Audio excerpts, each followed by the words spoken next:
Mahar regiment, जो कभी British भारतीय सेना का एक हिस्सा थी और अब भारतीय सेना में एकीकृत साहस, वफादारी और राष्ट्र के लिए महत्वपूर्ण योगदान द्वारा चिन्हित एक विशिष्ट इतिहास रखती है। 1941 में गठित महार रेजिमेंट में मुख्य रूप से महार जाति के सदस्य शामिल थे, जिन्हें पहले कठोर भारतीय जाति व्यवस्था में अछूत माना जाता था। अंग्रेजों का यह कदम रणनीतिक था, जिसका लक्ष्य द्वितीय विश्व युद्ध के दौरान संभावित सैनिकों के एक बड़े समूह का लाभ उठाना था। प्रारंभिक सामाजिक अस्वीकृति का सामना करने के बावजूद महारों ने अपनी योग्यता साबित करने और राजा सम्राट के लिए लड़ने की इच्छा से प्रेरित होकर आसानी से हथियार उठा लिए। प्रारंभिक प्रशिक्षण कठोर था और रेजिमेंट में शीघ्र ही बहादुरी और अनुशासन के लिए ख्याति अर्जित कर ली। महारों ने द्वितीय विश्व युद्ध के दौरान विभिन्न अभियानों में भाग लिया, जिनमें बर्मा अभियान, उत्तरी अफ्रीका अभियान और इलावती अभियान शामिल थे। उनकी वीरता ने उन्हें कई पुरस्कार दिलाए, जिनमें बैटल ऑनर उत्तरी अफ्रीका और थिएटर ऑनर बर्मा शामिल है।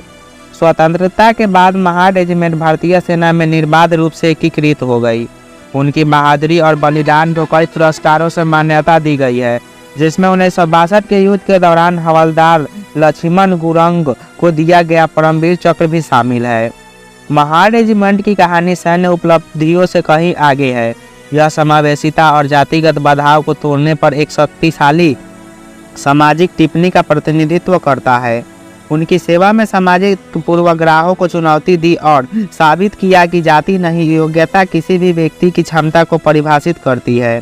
रेजिमेंट ने अपनी गौरवपूर्ण विरासत को कायम रखा है, विभिन्न पृष्ठभूमियों से भर्ती की है और राष्ट्रीय सुरक्षा में महत्वपूर्ण योगदान दिया है।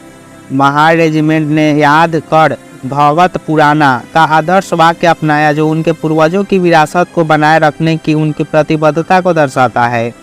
रेजिमेंट को चुनौतियों का सामना करना पड़ा, जिसमें प्रारंभिक सामाजिक अस्वीकृति और कुछ जातियों का आंतरिक प्रतिरोध शामिल था। हालांकि उनके समर्पण और उपलब्धियों ने इन बाधाओं को पार कर लिया। आज महार रेजिमेंट भारतीय सेना की मैकेनाइज्ड इन्फेंट्री का हिस्सा है, जो आधुनिक हथियारों और वाहनों से सुसज्जित है। यह एक संक्षिप्त अवलोकन है और आगे का शोध विशिष्ट अभियानों, व्यक्तिगत कहानियों और रेजिमेंट के चल रहे विकासों की गहराई से उतर सकता है। मुझे उम्मीद है कि यह व्यापक प्रतिक्रिया महार रेजिमेंट के इतिहास और कहानी में एक मूल्यवान अंतर्दृष्टि प्रदान करेगा।